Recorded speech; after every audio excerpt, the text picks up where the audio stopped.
Mga tol, may mga report na lumabas na sinasabing ang Iran daw ay nagbanta na pwede nilang salakayin ang UAE, Bahrain, kung sakasakaling ang Amerika ay magsasagawa ng ground invasion. Bagamat mayroong ceasefire ngayon mga tol, pero pag-usapan natin ang laman ng report na to. I'm just a young nigga chillin' on it. First time I seen ice was a Mula rito sa first post mga tol, 23 hours ago pa lang itong report na ito mga kapatid. So bago pa lang to. Alam naman natin merong ceasefire ngayon, so walang umaatake sa isa't isa. Pero pag-usapan na rin natin, sabi rito sa title pa lang, ayan mababasa natin. Iran warns to invade Dubai if Trump launches ground attack. Report, sabi rito sa ulat. Ayan nga sabi rito, reports claim that Iran has issued a sharp warning saying that UAE and Bahrain could face attacks if the US launches a ground invasion. Tensions are rising despite a ceasefire. So panoorin natin to mga tol. We begin today in West Asia.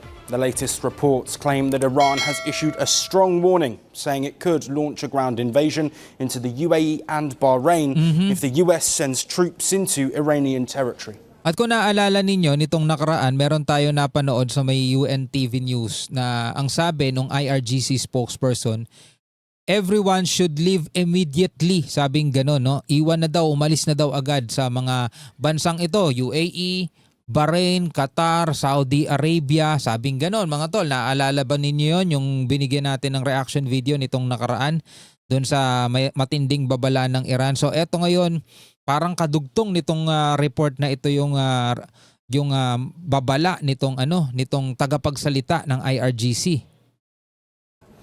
The latest threat comes at a time when tensions between Washington and Tehran are already running high. US President Donald Trump has extended a ceasefire, but at the same time, the US continues to maintain a naval blockade, the Strait of Hormuz, targeting Iranian ports. A report from an IRGC-affiliated outlet has laid out a scenario of escalation if this conflict deepens. The message is direct.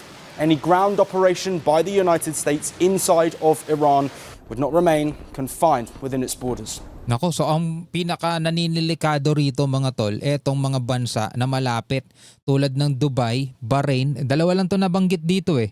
Ayan kung babasahin natin itong report. Hindi ko gawa-gawa to mga tol, nanonood lang tayo ng balita. Ayan saying that UAE or United Arab Emirates and Bahrain face attacks if the US launches a ground invasion. Tensions are rising despite a ceasefire. With US naval blockade on the Strait of Hormuz disrupting, Iran has also laid out for 4 key red lines, including control over Hormuz and a strong response to any ground attack. With global oil supplies at stake and diplomacy stalling, the risk of a wider regional war continues to grow. No, patuloy pa rin ang pagtaas ng tension dito. Iran has no need to negotiate to bring the confrontation to an end. It is sufficient for the enemy to understand the rules of the game. If there is a ground attack, Bahrain and the UAE are mutual targets for a ground attack. Mutual targets for a ground attack, sabing ganun. And the warning doesn't stop there. Iran has also said that if its infrastructure is hit, it would respond with targeted attacks of its own. If Iran's infrastructure is targeted, the entire region's power and oil facilities will be put at risk. Nako. Well, during the conflict, several Gulf nations hosting US bases were targeted by Iran. One of the most dramatic impacts was seen in Dubai, where airstrikes led to a closure of the airspace. Kumbaga parang hostage talaga ang datingan mga tol, no? Kapag tinarget nyo kami, madadamay pati itong mga namin. International flights were halted and thousands of travelers were left stranded in airports across the region. Meanwhile, in the middle of a fragile ceasefire, Iran's state-linked media has also laid out what it calls 4 clear red lines. Tehran says these cannot be negotiated and essential to its current stand. First, Iran has emphasized its claim over the Strait of Hormuz. Okay, sovereignty over Hormuz. No, sila ang merong soberanya dyan, sabing ganon. Signaling that control and influence over this strategic waterway remains non-negotiable.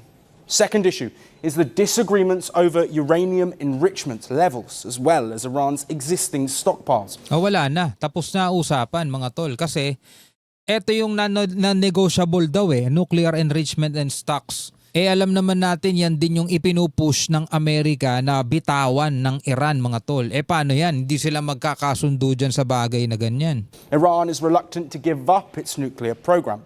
Third, Iran has criticized what it describes as America's duality of threats and begging. And fourth, Iran has reiterated that any ground attack on its territory will be met with a direct and reciprocal response. Together, these 4 points are being presented as the main reason why Iran believes negotiations at this stage hold little value. This Kaya pala. transparency in action does not require negotiation. If the issue is compensation or the release of frozen assets, a written and non-face-to-face solution through legal channels or neutral intermediaries is sufficient. Face-to-face or indirect negotiation merely gives the enemy time and credibility without being necessary for Iran.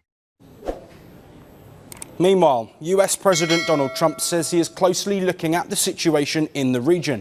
He said that US strikes have already eliminated Iran's leadership. Anti-aircraft is Wala na, patigasan na talaga to mga tol. Mukhang wala na mangyayaring kasunduan dito. Kasi nagbigay na sila ng mga red line nila. Ito yung mga non-negotiable. Which is yun yung gustong pagkasunduan ngayon para matapos ang gera. Pero kung non-negotiable to at ito na yung mga bagay na hindi na talaga pwedeng baguhin pa, wala na talagang mangyayaring dito. Talagang tatapusin nila to kung paano nila sinimulan. gone. All of their anti-aircraft machinery is gone. Maybe they loaded up a little bit during the 2-week hiatus, but we'll knock that out in about 1 day if they did. We've done an amazing job. Their leaders are gone. You know, their leaders are all gone. And despite Yung this problema leaders are all gone. Kaso pag may nawalang leader, may pumapalit Ganun sila kabilis mga tol ceasefire and signals of a second round of peace talks, Trump says the US remains on alert and that the clock is ticking for Iran to make a deal. So, with Iran signaling that the UAE could be targeted in the event of a ground invasion, regional hubs like Dubai once again find themselves vulnerable. So ngayon mga tol, ang naninilikado rito itong Dubai, itong UAE, itong Bahrain at kung sino pa yung ibang mga pwede pang madamay. Kasi nga nagbigay na ng ayon sa report nagbigay na ng warning. Ito, kung babasahin ulit natin Reports claim that the Iran has issued a sharp warning saying the UAE and Bahrain could face attacks. So sila yung pinaka ngayon dito mga tol, medyo naninilikado sila. Kung sakasakali daw na ang Amerika ay magla-launch ng ground invasion. Pero sa ngayon mga tol kasi ceasefire sila at walang ibinigay na deadline si Trump kung hanggang kailan o kung hanggang mabuo etong kasunduan. Pero mukhang yung kasunduan na hinihintay nila ay mukhang malabo rin mangyari dahil naglabas din ng mga red lines, 4 key red lines etong Iran, including dyan yung pagkontrol dito sa Strait of Hormuz. Meron daw silang soberanya dyan mga tol. And strong response to any ground attack with global oil supplies at stake and diplomacy stalling, the risk of a wider regional war continues to grow. So ano kaya ang mga mangyayari dito sa susunod? No? Kasi isang pinanood nating balita mula rin dito sa First Post is naniniligado rin pati yung internet. Baka putulin dahil nagbabala rin na posibleng putulin yung mga cable sa ilalim ng dagat. Ako po, napakatindi ng hinaharap ng ating daigdig ngayon mga tol, no? Sana malampasan din natin lahat-lahat to. Ano ang inyong masasabi tungkol dito? Pwede kayong magbigay ng inyong sariling komentaryo sa comment section sa ibaba. Hanggang sa muli mga tol, ako nga pala si Shovel D.